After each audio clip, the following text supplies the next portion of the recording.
जय हिंद दोस्तों। चलिए आज हम एक नए टॉपिक की ओर देखते। बहुत इम्पोर्टेंट टॉपिक है जिसके अंतर्गत हम मिसाइल के बारे में पढ़ेंगे।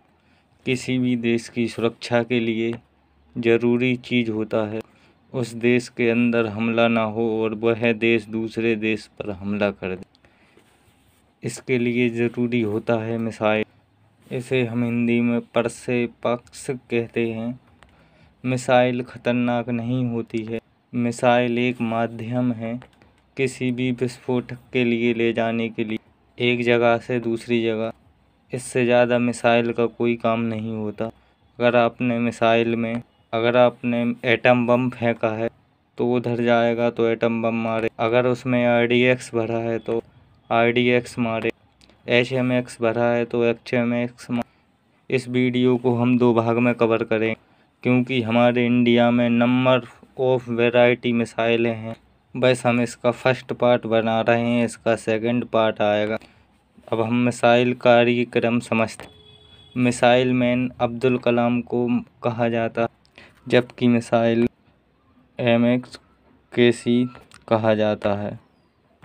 अगर आप रॉकेट की बात, KC-1A को सुदूर समृद्धि सैटेलाइट यानी सैटेलाइट जो रिमोट वैसे सैटेलाइट जो दूर से जो ज़मीन को भांप लें, उनके जनक की बात करी जाए तो कस्तूरी रंजन, और परमाणु की बात करी तो होमीगीर जहांगीर आगे आता है। मिसाइल को हम देखते हैं कई कैटेगरी में बांटा जाता है।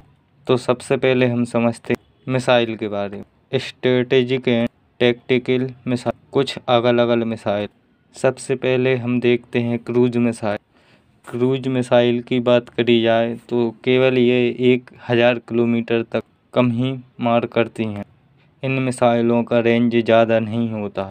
दूसरी बात देखते हैं इन मिसाइलों की हाइट होती है, एल्टीट्यूड कितनी ऊंचाई पर उड़ती हैं, और इनका हाइट भी बहुत कम होती, जिस वजह से इनको ट्री मिसाइल कहते हैं क्योंकि यह पेड़ की ऊंचाई तक ही उड़ते हैं, ज़्यादा ऊंचाई तक नहीं जाते। यह मिसाइलें होती हैं, सेपरेशन नहीं होता, कई पार्ट में नहीं खुलते।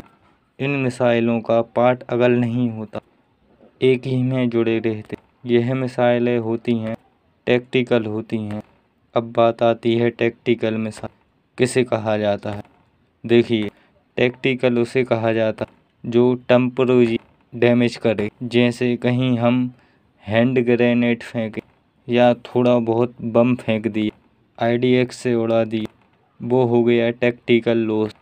पर कुछ ऐसे डैमेज भी होते हैं जो परमानेंटली डैमेज हो जाते, जिनके लिए रिकंटेक्स करना बहुत मुश्किल होता है। जैसे आप नागासाकी, हिरोशिमा, वो स्ट्रेटेजिक डैमेज था, अस्थाई डैमेज था। लेकिन यह वाला होता है, ये टैक्टिकल डैमेज होता है। जैसे मान लीजिए, जैसे बॉर्डर एरिया में, जैसे दूसरी कंट्री हमें घुसना है, वहाँ पर आर्मी दुश्मन का बहुत बड़ा फौज है, तो वहाँ टैक्टिकली मारे क्रूज मिसाइल को। क्रूज मिसाइल ज़्यादा हाइट पर नहीं जाती। अगर इसकी बात करी जाए इसके इंजन के, इसमें जेट इंजन लगा होता है।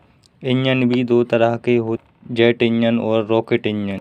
हम सब जानते हैं किसी भी इंजन को चलने के लिए ऑक्सीजन की ज़रूरत पड़ती, क्योंकि बगैर ऑक्सीजन के कोई भी फ्यूल नहीं जल सकता है।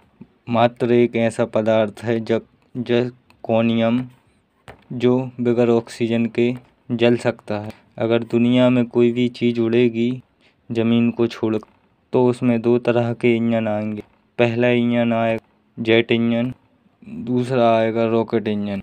अब समझते हैं जेट इंजन रॉकेट इंजन क्या होता है। जेट इंजन वैसे इंजन को कहते हैं जो बाहर से हवा को ले ले, जो उसमें से ऑक्सीजन छांट ले। केवल ऐसे इंजन एटमॉस्फेयर में चल सकते हैं।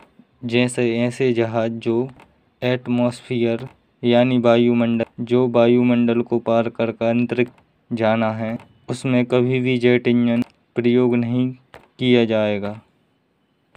उसमें जब भी प्रयोग किया जाएगा रॉकेट इंजन का, रॉकेट इंजन उसे कहते हैं जो बाहर से हवा को ले ले। कुछ ऐसे जहाज जो एटमॉस्फेयर को छोड़कर अंतरिक्ष में जा रहा है, उनमें कभी भी जेट इंजन का प्रयोग नहीं किया जाएगा। उसमें जब भी प्रयोग किया जाएगा रॉकेट इंजन का प्रयोग किया जाएगा। ये मिसाइलों को देखेंगे, ये मिसाइल हो जाएगा, ये इसके आगे ढक्कन, जो भी इसके अंदर वारहेड रखा रहे, पेलोड भरे होते हैं। पेलोड यानी जो हथियार बम रखा गया वो पेलोड होता है। मिसाइल कितना खतरनाक हो, इसके बाहरी ढक्कन जो इसके अंदर पेलोड भरा है उसके ऊपर निर्भर करेगा। पीछे का मिसाइल केवल उसे पहुंचाने का काम करता है। इसमें जेट इंजन का प्रयोग होता है। अब अगला मिसाइल देखते हैं, बैलिस्टिक मिसाइल। बैलिस्टिक मिसाइल कैसा होता है, चलिए देख बैलिस्टिक मिसाइल के बारे में समझते हैं। बैलिस्टिक मिसाइल का रेंज जो होता है बहुत ज़्यादा होता है। इनका रेंज एक्स्ट्रा ऑर्डिनरी होता है, बहुत ज़्यादा रेंज तक मार कर सकती हैं। अब रेंज ज़्यादा हुआ तो इसकी हाइट बढ़ानी पड़ेगी, तभी तो वो रेंज जाएगा। तो इसकी हाइट भी बहुत अधिक होती है। यह पहले स्पेस में जाती हैं, अंतरिक्ष